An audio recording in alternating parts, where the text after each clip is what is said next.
पीछे छोड़ के भाग गए बेरोजगारी पर, और वहीं निरहुआ ने कहा है कि योगी मोदी जी ने बच्चा पैदा न करके बेरोजगारी को रोका। अब बताइए, तालियां बजाए ऐसे लोगों को, मीडिया को। जब मंत्री जी बेरोजगारी के सवाल पर भाग जाते हैं तो उनके प्रत्याशियों को जनता यहाँ से हमेशा हमेशा के लिए भगा देगी। सच्चाई है कि इतने बेरोजगारी कभी नहीं थी। पेपर लीक करने के नाम पर रिकॉर्ड बनाने वाले, हंगर इंडेक्स में नीचे जाने वाले, पॉवर्टी इंडेक्स में नीचे जाने वाले, आप पत्रकार मित्रों को फ्रीडम फॉर द प्रेस के इंडेक्स में नीचे जाने वाले, और हर बच्चे को ऊपर 1,47,000 रुपया कर्ज के साथ पैदा होने वाला हिंदुस्तान का देश है।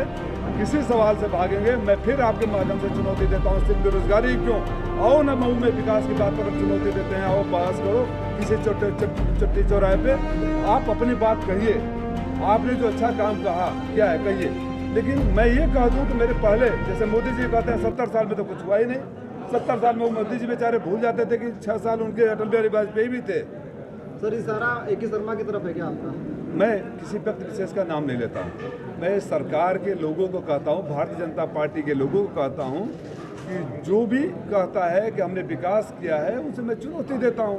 आओ चौराहे पर बहस कर लेते हैं, कागज लेके आते हैं, गवर्नमेंट ऑर्डर लेकर आते हैं, सड़कों पर ले जाते हैं, वहाँ दिखाते हैं कि किसने किया है। कसारा वाली रोड बन गई क्या? आप लोग के सामने बोले थे ना।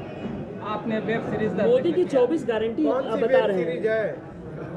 अरे मैंने वेब सीरीज का नाम दिया कि अगर ऐसा होता तो इसका नाम रखता था द बेस्ट इंटरटेनमेंट चैनल, और सबसे बड़ा नौटंकीबाज कौन। नौटंकी नहीं था तो क्या था भाई? मैं तो फिर वही बात, बार बार एक ही बात को क्यों दोहराऊं? माफ़ी उस दिन क्यों नहीं मंगवाया?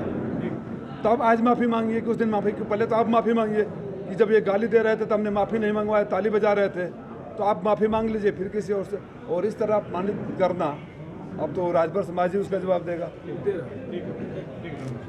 तो कहना चाहता हूँ कि चुनाव हारने के बावजूद, गठबंधन में सीट जाने की वजह से चुनाव न लड़ने के बावजूद, घोसी का कोई ऐसा दुख नहीं रहा होगा, कोई सुख नहीं रहा होगा, किसी ज़रूरत नहीं रही होगी जब वहाँ नेता नहीं, भाई और बेटा बनकर मैं नहीं खड़ा था।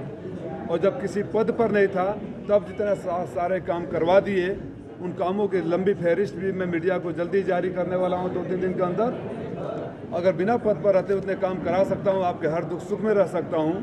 तो आप अपने इस भाई और बेटे को आशीर्वाद दीजिए।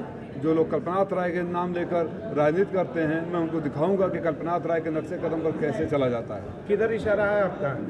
कोई भी राय का नाम कौन बना है? कोई भी करते हैं। मैं किसी व्यक्ति विशेष पर वो कल्पनाथ राय का अक्स अच्छी बात है, कोई बुरी बात नहीं है ना। कुछ लोग तो गब्बर सिंह का अक्स बताते हैं अपने को। आपका कौन है?